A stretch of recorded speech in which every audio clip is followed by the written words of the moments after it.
ओम नमः शिवाय, जय महाकाल। हम सबको पता है कि 13 दिसंबर को बुधवार का बहुत ही प्यारा सा दिन है। प्यारा ये इसलिए है क्योंकि इस दिन को माता अशोक सुंदरी के नाम से भी हम जानते हैं ना। तो इस पूरी वीडियो में माता अशोक सुंदरी की जगह पे करने वाले 4 सबसे प्यारे उपाय की बात करेंगे जो करते हैं, जो कि है धन संपदा के लिए। क्योंकि आज के टाइम पे जो सबसे ज़्यादा ज़रूरत है लोगों को ना, वो है पैसों की। भैया हमारे घर में पैसे नहीं आते, कर्ज की समस्या है, धन की समस्या है, हम क्या करें? देखो, आपको लेना होगा इस तरीके से शहद, बहुत ज़्यादा नहीं, मात्र 1 बूंद हमें शहद की यहाँ पे ज़रूरत होगी। ठीक है, शहद लेना। साथ ही साथ आपको 1 बेलपत्र लेने हैं। यहाँ पे आपको 2 दिख रहे हैं, इसको मत ध्यान दो, सिर्फ और सिर्फ 1 बेलपत्र हमें लेने हैं। ठीक है, अब इस 1 बेलपत्र पे आप देखो, इसमें 3 पत्तियाँ होती हैं, एक ये होती है, दूसरी ये, तीसरी ये होती है कि नहीं होती है। तो आपको क्या करना है, जिस जगह में मैं येलो कलर से, पीले कलर से पेंट करूँगा, उस जगह पे आपको शहद लगाना है। देखो यहाँ पे, जहाँ पे तीनों पत्तियों का मिलाप होता है ना, इस जगह पे आपको शहद लगा देना होगा। ठीक है, 1 से 2 बूंद शहद लगाना, और उसके बाद और कहीं पे नहीं लगाना, बस यहीं पे लगाना। और इस 1 बेलपत्र को उठाओगे, लेके पहुंच जाना महादेव के शिवलिंग के पास में। ठीक है, आपको वहां पहुंचना है। जो माता अशोक सुंदरी का स्थान है शिवलिंग पे, यही है। अरे है कि नहीं है? तो आपको क्या करना होगा, इसी जगह पे उस 1 बेलपत्र को उल्टा रखेंगे, सीधा नहीं रखेंगे, उल्टा आपको रखना होगा।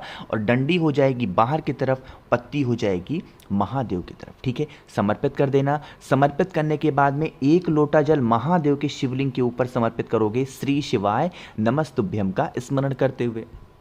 अब ये जो जल होगा ना, ये बहता हुआ इसी बेलपत्र से नीचे गिरेगा। इस जल को किसी छोटी सी कटोरी में रोक लेना। ठीक है, और ये जो बेलपत्र होगी, इसको यहाँ से उठा लेना। जो कटोरी में जल है आपने रोका हुआ है, इस कटोरी का जल लेके जाएंगे और अपने पूरे घर में छीटेंगे। जो बेलपत्र आपने यहाँ से उठाया है, उस 1 बेलपत्र को उठाएंगे। आपके घर में अगर धन संपदा को लेके बहुत प्रॉब्लम है, माता लक्ष्मी का वास नहीं होता है, तो आपको उस 1 बेलपत्र को अपने घर की तिजोरी में, जहां पे भी रुपए, पैसे, गहने, जेवरात रखते हो, उस जगह पे रख देना। और अगर आपका कोई व्यापार नहीं चलता, दुकान नहीं चल रहा है, तो अपनी शॉप पे, दुकान वाली स्थान पे, गल्ले में उस 1 बेलपत्र को रख देना। कस्टमर का आगमन आपकी दुकान पे होगा और माता लक्ष्मी का वास आपके घर में हमेशा बना रहेगा। ठीक है, तो इस उपाय को ज़रूर करेंगे, जो कि माता अशोक सुंदरी के स्थान पे हमें करना चाहिए। ठीक है, समझ में आई ना बात आपको? तो यहाँ पे हम लोगों ने पहले उपाय की बात कर ली है। आगे बढ़ते हैं इस वीडियो में हम लोग अपने दूसरे उपाय की तरफ। और जैसा कि मैंने बताया था कि दूसरा उपाय हमारा किसके लिए होगा, और वो है बीमारी के लिए। बहुत ज़्यादा परेशान हो गए, मेडिसिन दवा खा खा करके हालत ख़राब हो गई है, तो इस उपाय को करेंगे। ठीक है, देखो समझेंगे। आपको यहाँ पे दूर्वा दिख रही है ना? तो हमें यहाँ पे इतनी सारी दूर्वा नहीं लेनी है, गिन करके आपको 5 दूर्वा लेनी है। कितनी दूर्वा लोगे? 5 दूर्वा हरी वाली ले लिया। लेने के बाद में 1 तांबे का लोटा लेना, जिसमें जल भर लेना अपने घर से। जो दूर्वा दिखाया, एक भी डंडी दूर्वा की इस कलश के अंदर नहीं डालनी। इन दोनों को अलग से लेकर के पहुँच जाएंगे महादेव के शिवलिंग के पास में। ठीक है, पहुँच गए। जो आपके पास में 5 दूर्वा है ना, जो व्यक्ति आप पे घर में बीमार रहता है, बहुत ज़्यादा परेशान रहता है, उस बीमार इंसान का नाम और गोत्र बोल करके जो 5 दूर्वा है, माता अशोक सुंदरी के स्थान पे रख देंगे। कहाँ पे रखेंगे? माता अशोक सुंदरी के स्थान पे दूर्वा को रख देंगे। रखने के बाद में जो आपके पास में 1 लोटा जल है, वह जल महादेव के शिवलिंग के ठीक ऊपर समर्पित करेंगे, श्री शिवाय नमस्तुभ्यम का ध्यान करते हुए। ठीक है, वो जल कहाँ से होगा? बहता हुआ जलाधारी से नीचे गिरेगा ना, दूर्वा से होता हुआ। इस जल को रोकना, और रोकने के बाद और इन 5 की 5 दूर्वा को लेकर के पहुंच जाएंगे आप अपने घर पे। ठीक है, घर पे पहुंच गए और उस जल को पूरे घर में छींट देना, कुंदकेश्वर महादेव के नाम से। किसके नाम से छींटोगे? कुंदकेश्वर महादेव के नाम से उस जल को पूरे घर में छींट देना। छींटने के बाद में जो आपके पास में 5 दूर्वा है ना, जो व्यक्ति आपके घर में बहुत दिनों से बीमार है, बहुत मेडिसिन खा रहा है, दवा खा रहा है, उस इंसान को 1-1 दूर्वा आपको खिलाना स्टार्ट कर देना। ठीक है, करके देख लीजिएगा। 5 दिनों तक लगातार आपको 1-1 दूर्वा सुबह के टाइम पे खाली पेट, बिना कुछ खाए, बिना कुछ पिए, 1 दूर्वा खिला करके पानी पिला देना, कुंदकेश्वर महादेव के नाम से।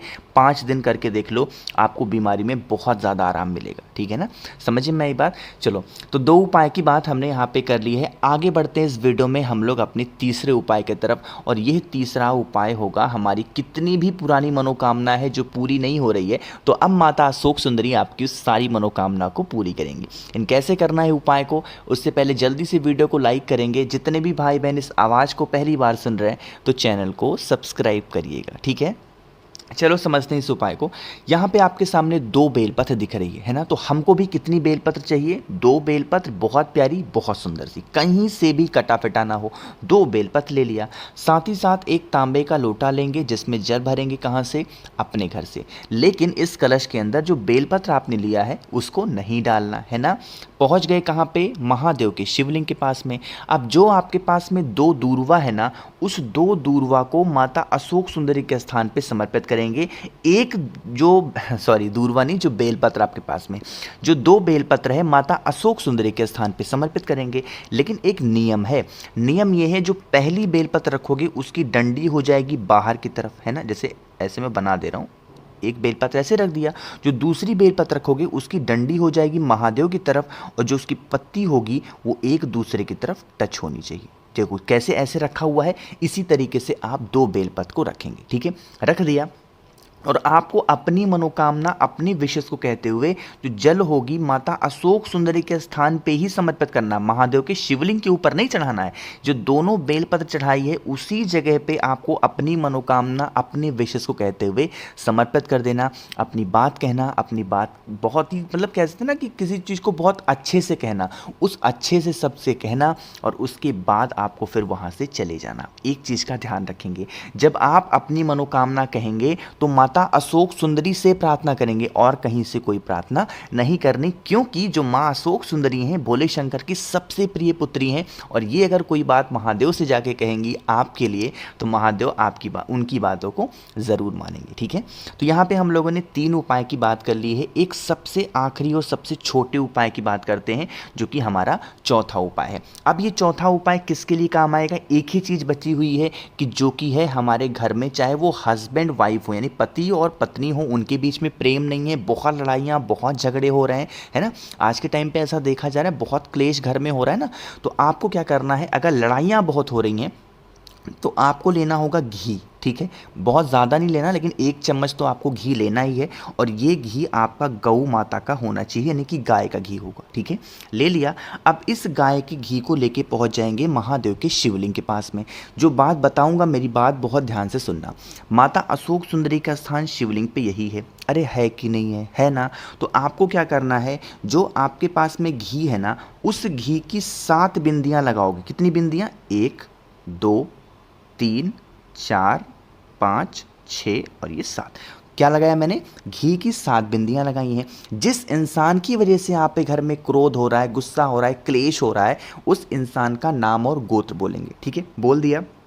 फिर ये जो 7 बिंदियां हैं इनको निकाल करके छोटी सी कटोरी में रोक लेना, ठीक है। रोकने के बाद में फिर 1 लोटा जल महादेव के शिवलिंग के ऊपर समर्पित करना, कुंदकेश्वर महादेव के नाम से। कौन से महादेव?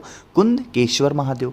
और उसके बाद इस कटोरी को लेकर के आपको कहाँ जाना होगा? अपने घर पे जितने भी रूम होंगे, जितने भी कमरे होंगे, उन सभी कमरों में उसकी 1-1 बिंदी, मतलब कमरों में नहीं, कमरों के दरवाजों पे 1-1 बिंदी आपको माता अशोक सुंदरी का स्मरण करते हुए लगा देना। कभी भी घर में आपके लड़ाई झगड़े क्लेश वगैरह ये सब नहीं होंगे, ठीक है।